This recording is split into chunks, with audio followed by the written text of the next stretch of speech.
Good morning, Hank. It's Tuesday. I want to talk today about why healthcare costs in the United States are so phenomenally, fascinatingly expensive, but first I have to blow your mind. Alright, so you've probably heard that the reason people enjoy quote-unquote free healthcare in Australia and the UK and Canada, etc., is that they pay higher taxes. That money then goes into a big pot and is used to pay for people's healthcare. But in fact, in the United States, we spend more tax money per capita on healthcare than Germany, Australia, the United Kingdom, or Canada. That's right, Hank. You pay more in taxes for healthcare than you would if you were British, and in exchange for those taxes, you get no healthcare. In fact, only about 28% of Americans get their health insurance through government-funded programs, mostly poor people, old people, and Congress people. But as you can see in this graph, our private healthcare spending, most Americans are privately insured through their employers, is way higher than anywhere else in the world. In total, the US currently spends about 18% of its gross domestic product on healthcare costs. Australia, by comparison, 9%. Why is this? Well, because everything costs more, which seems obvious, but apparently it isn't, because every article you read is like, oh, it's because of malpractice insurance, or it's because we're obese, or we go to the doctor too much, or people are prescribed too many medications.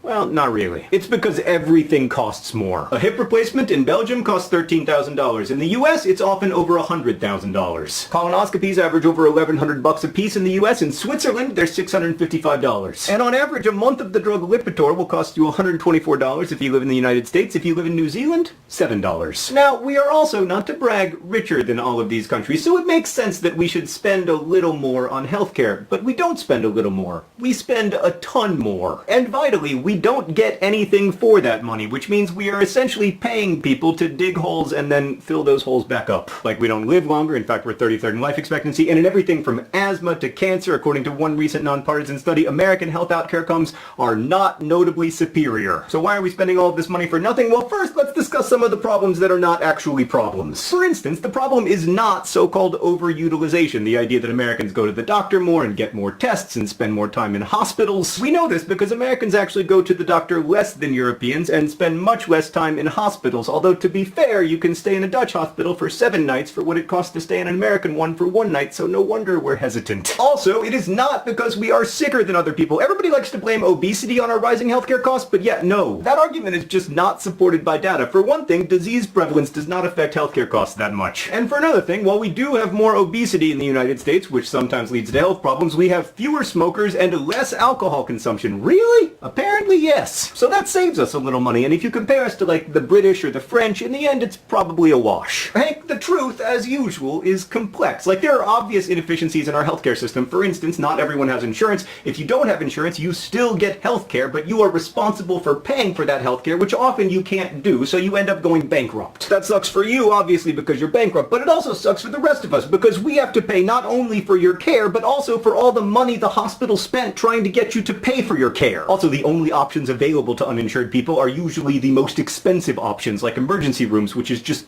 bananas. But those inefficiencies are hard to measure. Fortunately, there are things that we can measure. So like I said before, because the US is one of the richest countries in the world, you would expect us to pay a little more for healthcare than most people. The question is, when do we pay more than you would expect us to pay? And that turns out to be pretty interesting. Let's start with malpractice and so-called defensive medicine. The idea here is that doctors are scared of huge malpractice suits, so they order a lot of unnecessary tests in order to, like, cover their butts. That does contribute to our healthcare costs, like there are more MRIs and CT scans in the US than anywhere else. However, there are a bunch of states, like Texas, that have passed tort reform to limit malpractice suits, and in those states, healthcare costs have dropped by an average of a whopping 0.1%. The biggest estimates for the total cost of defensive medicine put it around $55 billion, which is a lot of money, but it's only 2% of our total healthcare costs. Another smallish factor, doctors, and to a lesser extent nurses, are paid more in the United States than they are in other countries. And by my possibly faulty math, we end up spending about $75 billion more than you would expect us to there. Then we have the cost of insurance and administrative costs like paperwork and marketing and negotiating prices, all that stuff. That's about $90 billion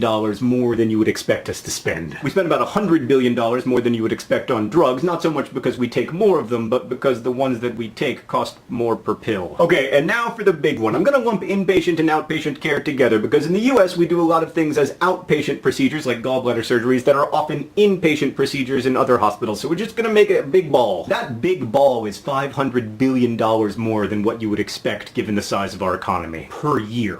Why? Well, because in the United States, we do not negotiate as aggressively as other countries do with healthcare providers and drug manufacturers and medical device makers. So like in the UK, the government goes out to all the people who make artificial hips and says one of you is going to get to make a crap ton of fake hips for everybody who is covered by the NHS here in the United Kingdom. But you better make sure your fake hips are safe, and you better make sure that they're cheap, because otherwise we're going to give our business to a different company. And then all the fake hip companies are motivated to offer really low prices because it's a huge contract. Like, think if your company got to put hips inside of everyone in England and Scotland and Wales and Northern Ireland. I guess not everyone, just the people who need hips. But in the US, we don't have any of that centralized negotiation, so we don't have as much leverage. The only big exception is Medicare, the government-funded healthcare for old people, which not coincidentally always gets the lowest prices. So basically, Hank, in the United States, providers charge whatever they think they can get away with, and they can get away with a lot because it's really difficult to put a price on, like, not dying. This is a phenomenon called inelastic demand. Like, if you tell me that this drug that will save my life costs $7 a month, I will pay you $7 a month for it.